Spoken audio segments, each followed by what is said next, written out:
Assalamualaikum warahmatullahi wabarakatuh. Halo pemirsa, apa kabar Anda hari ini? Saya Wanasari kembali hadir dalam tayangan Coffee Break. Pemirsa, bila kita membahas mengenai peredaran narkotika di Indonesia, rasanya tidak ada habis-habisnya. Adapun banyak upaya yang sudah dilakukan baik oleh pihak kepolisian maupun lembaga terkait.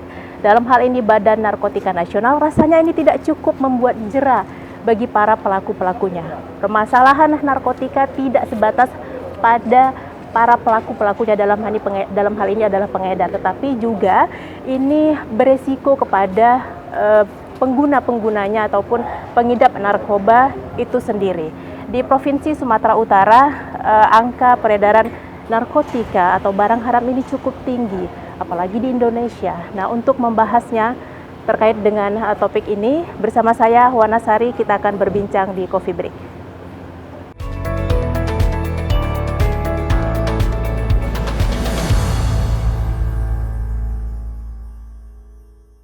Nah, sesungguhnya bagaimana strategi mengurangi angka prevalensi pengguna narkoba di Provinsi Sumatera Utara? Pemirsa, saat ini saya sudah berada di BNN Provinsi Sumatera Utara dan saya sudah bersama dengan narasumber yaitu Brigjen Pol Toga Habinsaran Panjaitan selaku Kepala BNN Provinsi Sumatera Utara. Kita jumpa lagi, Bapak, apa kabar? Ya, selamat pagi, sehat-sehat.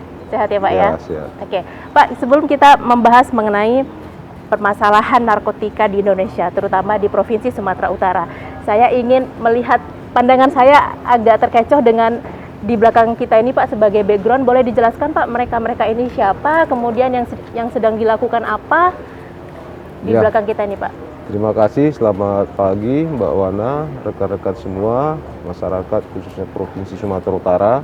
Perlu saya jelaskan bahwa yang di belakang kita ini adalah para calon residen, ya, residen yang nanti akan kita laksanakan program rehabilitasi. Mereka adalah hasil razia kita ya, yang seminggu sampai 2 minggu yang lalu. Sebelum mereka melaksanakan program rehabilitasi, mereka ini adalah korban-korban penyalahguna. Mereka sebagai pemakai.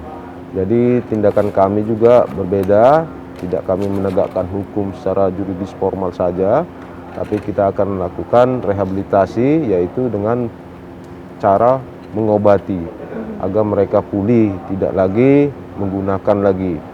Nah, mereka ini berlatar belakang daripada banyak pekerjaan ya, ada yang mahasiswa, ada buruh atau kuli bangunan, ada supir angkot, macam-macam. Nah, mereka sambil menunggu menunggu rehabilitasi, kita lakukan pembinaan. Mereka sebanyak lebih kurang 30. 30 ini kurun waktu 1-2 minggu, Pak? Ya, kita banyak sebelum juga, proses nanti rehabilitasinya, kita menunggu karena dari mereka ini banyak juga yang tidak mampu ya, orang tidak mampu untuk membayar ya biaya rehabilitasi itu sendiri. Karena kita yang punya pemerintah gratis, kita ada 2 di sini, BNN Loka yang ada di Lubuk Pakam itu sudah full, kemudian juga yang punya Kementerian Sosial, Insaf juga sudah full, kita nunggu antrian. Nah, yang selainnya itu kita rehab di swasta, sementara di swasta itu berbayar. Nah, mereka rata-rata tidak mampu, jadi akhirnya kita menunggu untuk masuk ke panti rehab, ya mereka kita lakukan pembinaan dulu di sini. Sampai sekarang berapa total calon residen yang saat ini ditangani oleh BNN Sumatera Utara, Pak? Untuk sebelumnya nanti diserahkan ke lembaga terkait. Selama saya menjabat di sini lebih kurang 3 bulan, ya kita sudah mengamankan ya hasil razia kita lebih kurang 250 orang. Ya, dari 250 orang itu semua positif urin. Positif urin. Sudah kami lakukan rehabilitasi ke panti-panti rehab, baik pun pemerintah punya maupun swasta, lebih kurang 100 ya. Ada juga yang rawat jalan. Ini sisanya ada 30, ini menunggu antrian, apa kita rehab nanti di swasta ataupun yang di pemerintah punya. Gitu. Nah, kalau harus direhab di panti rehabilitasi milik pemerintah, tadi Bapak katakan bahwa ada waktu tunggu yang harus artinya harus menunggu gitu, Pak. Nah, berapa lama, Pak, waktu tunggu? Karena kan mereka juga butuh treatment, butuh penanganan khusus Ya. untuk direhabilitasi. Tidak lama-lama juga, ya paling kita di sini maksimal itu 2 minggu, biarpun di aturannya itu 6 hari kita punya waktu, cuma kan proses administrasinya. Dan juga banyak juga keluarga yang belum pada datang ya, karena mereka jauh-jauh, ada yang dari luar kota, kabupaten-kabupaten, kita menunggu pada keluarganya. Jadi mereka juga harus bersabar. Jadi sebelum masuk ke panti rehab, ya kita lakukan pembinaan dulu di sini. Oke. Nah, Pak, kalau tadi ada mereka yang mampu, kemudian mereka yang tidak mampu. Nah, sebelum kita membahas mengenai berapa sih biaya yang dibutuhkan bagi mereka yang mampu untuk direhabilitasi di panti swasta, nah, berapa lama Pak kurun waktu pembinaan sampai kepada proses rehabilitasi yang dibutuhkan oleh mereka ini? Ya, sebenarnya kita punya waktu 6 kali 24 jam ya. 3 kali 24 jam diperpanjang 6 kali 24 jam. Tapi itu juga terkendala juga, banyak juga keluarga yang belum datang ya, karena jauh-jauh, ataupun banyak juga yang seperti dikatakan anak hilang. Keluarga Tidak tahu. bukan tidak tahu, tidak mau tahu. Oke. Nah, ini sebenarnya yang salah. Jadi mereka ini korban penyalahguna. Perlakuan terhadap mereka pun juga kita tidak bisa mengkriminal mereka, seolah-olah ini ada perbuatan kriminal. Karena mereka korban sesuai dengan undang-undangnya, di Undang-Undang Nomor 35 tahun 2009 itu korban penyalahguna wajib direhabilitasi, bukan dipenjara. Nah, kita juga mengurangi ya. Sekarang ini sudah bludak di lapas karena banyak juga korban-korban penyalahguna itu ancam pidana kurungan, bahkan sudah mendapat vonis yang berat ya. Ini juga kita mengurangi beban dari rekan-rekan di Kanwilkumham ya, supaya mereka dengan over capacity. Oke, Pak, dalam melakukan pembinaan kepada mereka calon residen ketika masih di BNN ini, kira-kira apa sih Pak tantangannya yang dihadapi oleh petugas-petugas kita di sini? Karena kan mereka biasanya namanya pecandu ya Pak ya, mungkin ketika tidak menemukan barang yang biasa mereka konsumsi, kemudian reaksinya seperti apa? Nah, kira-kira hambatan atau lebih kepada tantangan yang dihadapi oleh petugas kita di sini apa Pak? Baik, terima kasih. Sebenarnya tantangan tidak ada terlalu yang serius. Kendala kita hanya masalah anggaran ya, anggaran untuk rehabilitasi. Soal mereka menggunakan, kemudian psikologinya itu sudah kewajiban kami untuk menyembuhkan mereka ya. Ya, saya kira hanya masalah anggaran aja. Seandainya kita berharap pemerintah daerah ya, tidak hanya provinsi tapi kota dan kabupaten membangun panti-panti rehab ya, yang gratis pada mereka. Saya kira pelaksanaan program rehabilitasi ini sesuai dengan amanah undang-undang dan Impres nomor 2 tahun 2021 ini 2020 mungkin kita bisa laksanakan dengan full ya, tidak lagi menunggu ya, karena korban di Sumatera Utara kan cukup besar. Betul Pak. Ya, lebih kurang angka prevalensi kita itu 1,5 juta orang yang terpapar narkoba. Inilah yang harus kita seriuskan ya. Saya sudah ngomong sama Pak Gubernur, sudah juga sama Bapak Kapolda, Bapak Pangdam ya, supaya nanti rencananya kita 2022 ini ya, kalau memang anggaran memungkinkan, kita akan membangun panti rehab yang gratis ya, khususnya di Provinsi Sumatera Utara. Oke, baik. Nanti kita bahas soal anggaran Pak. Ini gebrakan juga bagi pemerintah kita, mudah-mudahan disetujui. Tapi nanti kita bahas ya Pak ya. Di Coffee Break, pemirsa akan kembali sesaat lagi.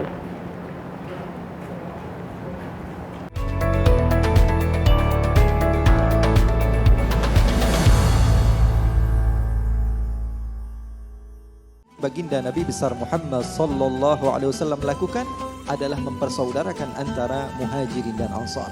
Sebelum Rasulullah SAW membangun masjid, beliau bayangkan untaian nasihat menyentuh kalbu tentang perilaku, sikap hati, dan kesiapan mukmin menghadapi zaman bersama guru-guru akhlakul karimah dalam Damai Indonesiaku, Sabtu dan Minggu jam 12:30 siang di TV One.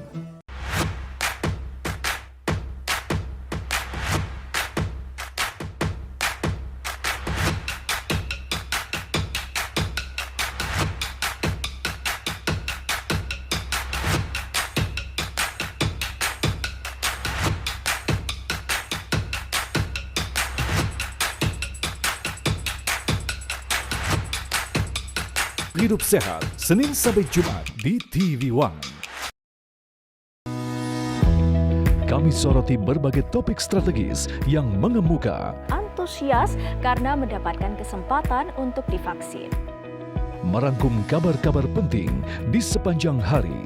Hari ini saya resmikan Bendungan Tapin Menjadi catatan penting bagi semua. Selain itu, Jokowi juga melantik Wakil Ketua Mahkamah Agung bidang yudisial. Kabar utama di TV One.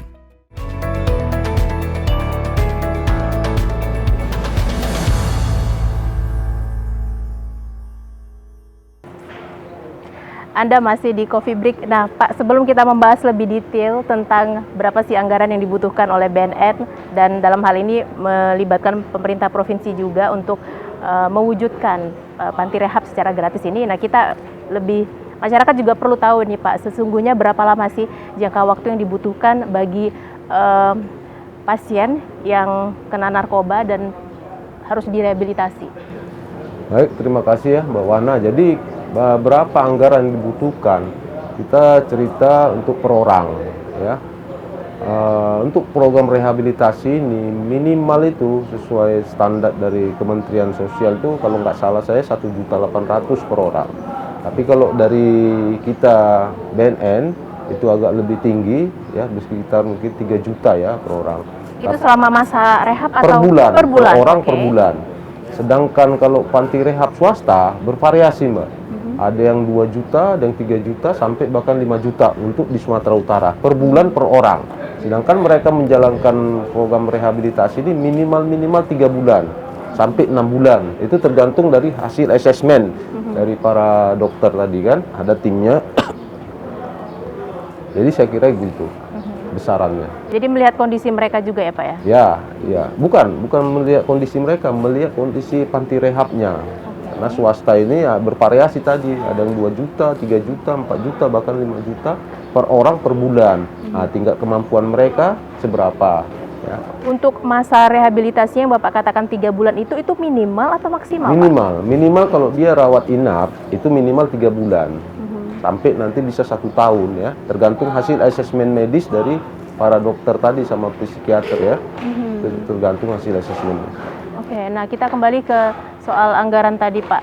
Kalau tadi Bapak katakan bahwa permasalahannya kita tidak punya banyak panti rehabilitasi yang gratis dengan jumlah 1 juta penduduk 1 juta yang terpapar. Ya. Ya. Nah, ini rasanya akan menjadi PR yang cukup berat, Pak, dari BNN. Nah, langkah yang harus dilakukan apa saja, Pak, selain membangun panti rehabilitasi? Ya, itu tadi saya sudah katakan, kita sudah berkoordinasi dengan Bapak Gubernur, ya, Wali Kota, khusus di Medan ini ya. Nanti kami juga akan sampaikan ke BNK kami yang ada di kabupaten, supaya agar ya pemerintah daerah itu sesuai dengan Impres nomor 2 tahun 2020 itu wajib pemerintahnya memfasilitasi ya, khususnya ini kita masalah rehabilitasi ini. Jadi kita berharap dari angka Sumatera Utara 1,5 juta tadi kita bisa merehabilitasi, seandainya bisa 1 tahun itu 1.000 saja ya yang bisa kita rehabilitasi 1 kabupaten. Berarti kalau setahun ini sudah 34 kabupaten kota tambah provinsi sudah 35.000. Ini sudah lumayan, Mbak ya. Tapi ini akan efek apanya ke masyarakat itu, khususnya para poron-poron Pajalaguna ini sudah kelihatan nanti di masyarakat. Kita berharap kalau ini terlaksana 5 tahun ke depan ini sudah turun drastis ya, tidak seperti sekarang ini. Saya kira itu. Artinya BNN sudah punya grand design ini, Pak, Ya. untuk rehabilitasi yang gratis untuk masyarakat. Ya. Boleh Bapak jelaskan grand design seperti apa sih, Pak, yang sedang dirancang saat ini dengan pemerintah provinsi? Ya, jadi gini Mbak, secara nasional kita bicara nasional dulu. Kita program BNN pusat itu ada. Kita punya program selain tadi rehabilitasi, kita punya fungsi pemberantasan. Ya, ini khusus untuk mengejar jaringan para bandar sama para pengedar ya. Selain itu juga kami di Deputi Cegah ya, dan daya mas kita ini kita punya program Desa Bersinar. Nah, ini sudah berjalan juga ya kan. Cuma tindak lanjutnya itu tergantung pada instansi yang bersangkutan ya, khususnya di sini pemerintah daerah ya, dinas sosial, dinas kesehatan, aparat-aparat sampai ke desa-desa, supaya program Desa Bersinar ini nanti kita akan satukan sama Kampung Tangguh yang miliknya Polda dan Kodam. Kita akan sinergikan Desa Bersinar dengan Kampung Tangguh dan ditindaklanjutin dengan melakukan razia ya, kemudian tes urin. Terus kemudian para bandarnya kita tangkap, kita pidana, sedangkan korban-korban penyalahguna tadi kita punya program rehab kita agar kita pulihkan dia. Dengan mereka bisa pulih, jadi prinsipnya supply yang masuk dengan demand tidak ada, saya kira narkoba ini akan turun drastis ya. Kita kalau sekarang kita lihat kan seperti tidak terkendali, sudah extraordinary ya. Saya kira itu, Mbak. Oke. Nah, kalau tadi Bapak katakan bahwa kita harus ada komitmen untuk menangani merehabilitasi 1,5 juta ya. Penduduk di Sumatera Utara yang terpapar narkotika. Nah, Pak, bagaimana dengan kita bicara lebih real, kita juga tidak bisa menutup mata bahwa peredaran narkotika di Sumatera Utara juga cukup tinggi. Ini imbang nggak sih Pak? Imbang nggak sih Pak dengan komitmen BNN nih mau membangun rehabilitasi, sementara pelaku-pelaku peredar narkoba itu sampai sekarang masih bekerja, masih terus berupaya, bahkan Indonesia ini menjadi salah satu target Pak. Jadi terima kasih Mbak Wana ya. Jadi khusus mengapa di Sumatera ini terlalu tinggi ya peredaran narkoba dan jumlah pemakainya? Kita ketahui bersama bahwa Sumatera Utara termasuk pintu masuk ya narkoba itu dari negara kita tetangga ya, banyak pintu-pintu masuk, seperti termasuk dari Provinsi Aceh melintasnya dari ke Sumatera Utara. Dari Sumatera Utara sendiri itu ada pintu-pintu masuknya, itu ada Tanjung Balai, Asahan, itu banyak pintu masuknya itu. Jadi banyak itu yang transit di Sumut sebelum diarahkan ke provinsi-provinsi lain. Nah, inilah yang jadi persoalan kita, permasalahan kita. Saya kira itu. Belakangan juga Kepolisian juga baru menangkap Pak 22 kilo sabu ditangkap oleh Polrestabes Medan. Nah, ini angka penyebaran narkotika, hampir saya bilang COVID Pak, tapi ini kita bicara narkotika di Sumatera Utara ini justru tinggi di masa COVID. Ini apa yang terjadi Pak? Jadi kalau narkotika ini Mbak ya, seperti ganja, sabu, ini nggak ada lihat batas ruang ya. Ya, biarpun zaman COVID sekarang ini saya kira tetap aja kembali lagi, tapi kita tidak menyerah ya. Kita punya program-program ya, selain pemberantasan ada program rehabilitasi, ada program pencegahan, ada program pemberdayaan masyarakat.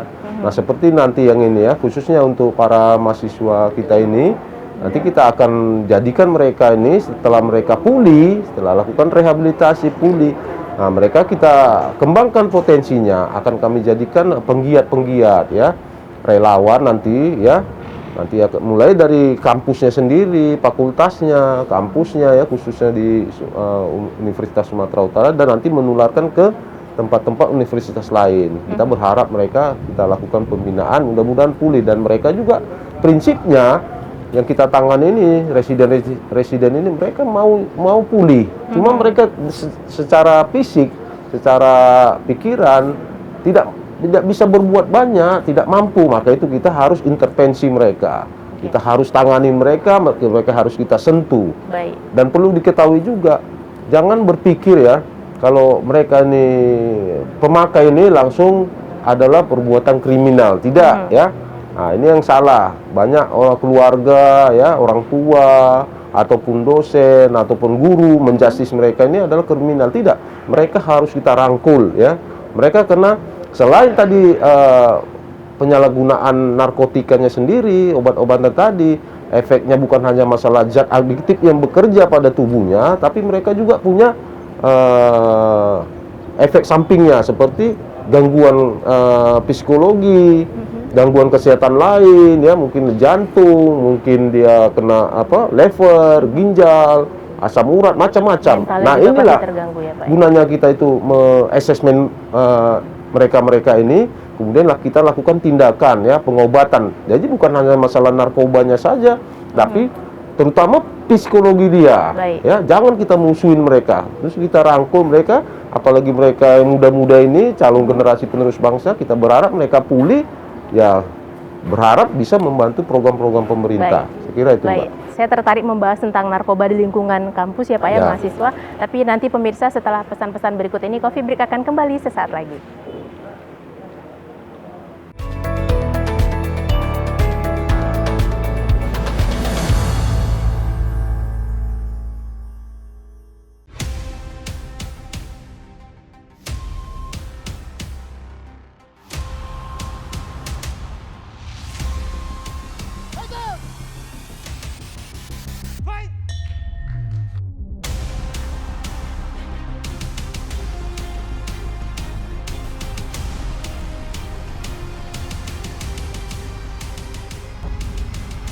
One Drive MMA, Sabtu jam 10 malam di TV One. Negara kita, Indonesia, ini adalah negara hukum.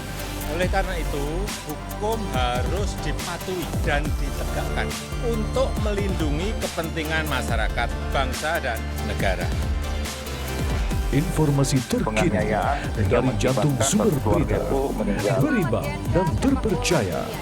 Nikmati kabar petang setiap hari jam 4:30 sore, live di TV One.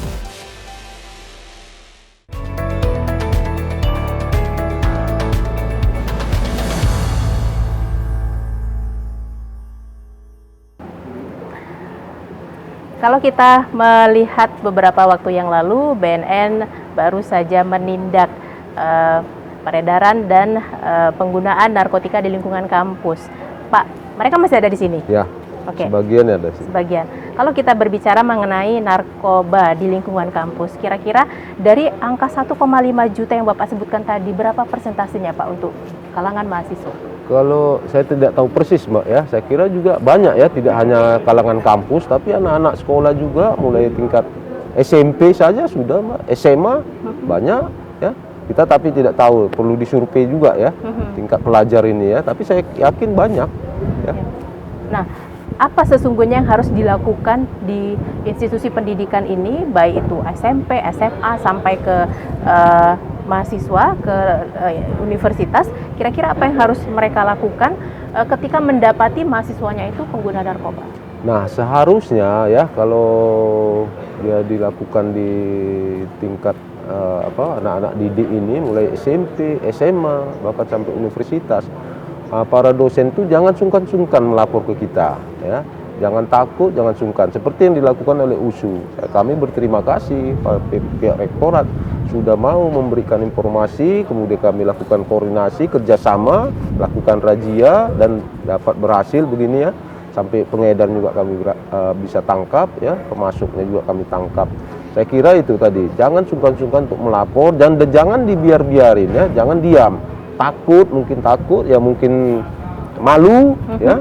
Saya minta juga pihak keluarga lah, khususnya keluarga, orang tua, lingkungan, RT, RW, ya, kepala desa, kepala lingkungan, ya segera melapor, jangan sungkan-sungkan. Karena kalau kita biar-biari, kasihan mereka, tambah parah nantinya. Ya, kita ngobatinya pun tambah sulit. Tapi masih pemula-pemula, mungkin kita bisa lakukan rawat jalan ya, tidak harus rawat inap semuanya. Ya, tergantung asesmen medis. Saya kira itu. Nah, permasalahan di Provinsi Sumatera Utara, mungkin kalau tadi narkoba di lingkungan kampus, kebanyakan kan malu Pak untuk mengungkap ataupun bekerja sama dengan BNN bahwasanya di lingkungan kampusnya itu banyak mahasiswa yang pakai narkoba. Kita tidak bisa menutup mata lah Pak, yang Bapak katakan SMP aja udah, SMA aja udah, apalagi kalangan universitas. Nah, bagaimana BNN dalam hal ini merangkul pihak universitas atau lembaga terkait untuk sama-sama mengurangi angka prevalensi penggunaan narkoba di Sumatera Utara Pak? Ya, terima kasih Mbak Wana ya. Selain kami punya program itu di P2M ya, pencegahan dengan pemberdayaan masyarakat, kita juga sudah banyak melakukan perjanjian kerjasama ya dengan universitas, dengan anak-anak sekolah SMA ya. Selain itu juga kita ada juga membentuk suatu penggiat-penggiat narkoba, relawan dari mereka juga, dari para mahasiswa, dari anak SMA. Kita bentuk relawan-relawan kita, penggiat di sekolahnya itu. Kita berdayakan mereka supaya mereka bisa menyampaikan pesan-pesan narkoba ini ke teman-temannya. khususnya yang terpapar. Kemudian juga masalah mereka yang sudah terlanjur sebagai korban penyalahguna, kami berharap ya via tenaga pendidik, sekolah maupun universitas ini ya segera melapor ke kami dan kita akan tindak lanjuti dengan cara-cara yang persuasif ya, dengan cara-cara yang lebih humanis ya, kami tidak akan mengkriminal mereka. Kira itu Mbak. Baik, Pak, mereka yang ditangkap oleh BNN kemudian harus dimonitor dan direhabilitasi sementara di sini sebelum akhirnya diserahkan kepada panti asuhan.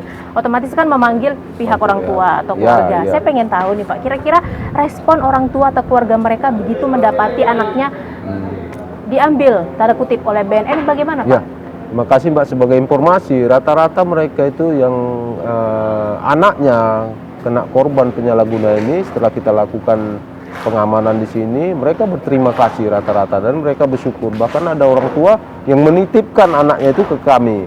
Karena kadang-kadang mereka di luar sudah terlalu jauh melangkah, bukan hanya masalah pakai narkoba saja, tapi ada juga sudah melakukan kriminal ya. Ada yang melakukan pencurian barang-barang di keluarga, ada pengancaman, bahkan sampai ada yang mengancam mau membunuh keluarga. Tapi mereka ya termasuk yang calon-calon residen, mereka bersyukur ternyata oh begini loh program rehab itu. Tidak seperti yang selama ini selalu digaung-gaungkan tuh di penjara, itu tidak. Kita di sini bukan penjara ya. Ini istilah kami hanya pengamanan mereka, kami lakukan pembinaan dan mereka kami berikan kegiatan-kegiatan, ada motivasi-motivasi, pembelajaran dan mereka ya syukur alhamdulillah di sini selama di sini mereka tambah sehat ya, tambah segar ya. Selama ini lemas-lemas, sekarang sudah fisiknya sudah lumayan. Rata-rata Pak, orang tua ini tahu nggak sih anaknya pengguna narkoba atau mereka tahu justru dibiarkan?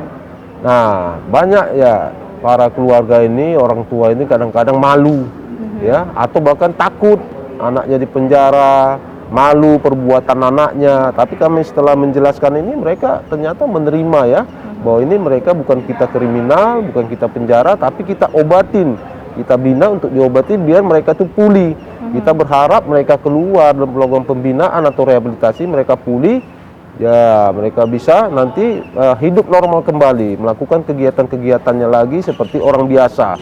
Mulai diatur, mulai bangun pagi sampai tidur malam tuh diatur. Baik. Kira itu, Mbak. Baik, Pak Toga, sebagai closing segment, sayang sekali Pak waktu kita sudah terbatas, tapi saya berikan kesempatan buat Pak Toga untuk memberikan closing segmentnya kepada masyarakat. Ya, silakan Pak. ada beberapa poin yang perlu saya sampaikan khususnya kepada masyarakat Sumatera Utara.